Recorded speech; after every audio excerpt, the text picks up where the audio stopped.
Saudara sekalian, Shalom, puji Tuhan. Kita diberi kesempatan untuk hidup dan kami percaya juga ada banyak hal yang Tuhan siapkan untuk kita lakukan di hari-hari mendatang. Apalagi kita sekarang sedang memasuki Minggu Prapaskah. Tidak lama lagi kita merayakan Paskah, hari sangat istimewa untuk kita orang percaya. Pada kesempatan ini saya ingin menyampaikan renungan singkat yang saya beri tema salah motivasi. Teksnya diambil dari Markus 10 ayat 35-40 berbunyi demikian. Lalu Yakobus dan Yohanes, anak-anak Zebedius, mendekati Yesus dan berkata kepadanya, "Guru, kami harap supaya engkau kiranya mengabulkan suatu permintaan kami." Jawabnya kepada mereka, "Apa yang kamu kehendaki aku perbuat bagimu?" Lalu kata mereka, "Perkenankanlah kami duduk dalam kemuliaanmu, kelak yang seorang lagi di sebelah kananmu dan yang seorang di sebelah kirimu." Tetapi kata Yesus kepada mereka, "Kamu tidak tahu apa yang kamu minta. Dapatkah kamu meminum cawan yang harus kuminum dan dibaptis dengan baptisan yang aku terima?" Jawab mereka,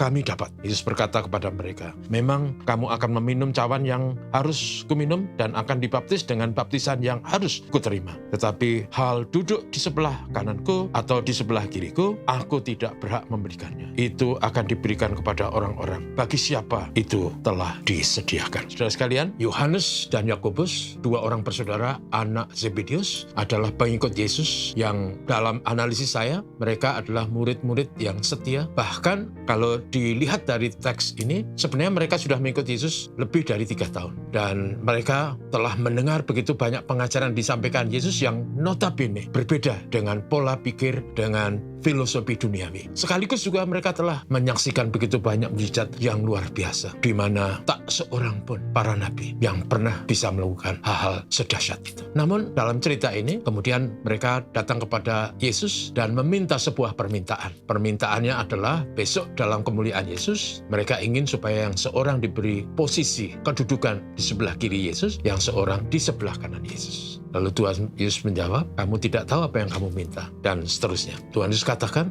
"Kamu tidak akan berhak untuk itu, karena untuk hal itu telah disediakan bagi orang yang sudah dipilihnya." Nah, saudara sekalian, cerita ini adalah cerita yang luar biasa, bahwa walaupun kedua orang ini telah mengikut Yesus dalam kurun waktu yang lama, tapi pola pikir, paradigma, motivasi mereka sesungguhnya belum berubah. Pola pikir, keinginan, ambisinya tidak beda dengan orang dunia yang hanya mengejar kesenangan, kedudukan, derajat, dan pangkat. Sama seperti kalau saya membayangkan adalah orang-orang yang mendukung capres menjadi pimpinan pemenangan, menjadi sekretaris pemenangan capres, menjadi pendukung ini dan itu. Mereka lakukan itu dengan harapan nanti kalau capres yang dipilihnya menang, mereka mendapat kedudukan, mendapat kehormatan, mendapat posisi yang menguntungkan dan menyenangkan. Tapi yang luar biasa, Tuhan Yesus berkata bahwa itu bukan pola pikir kerajaan Allah. Sebaliknya, sama seperti anak manusia datang bukan untuk dilayani, tapi untuk melayani. Dalam konteks ini, saudara,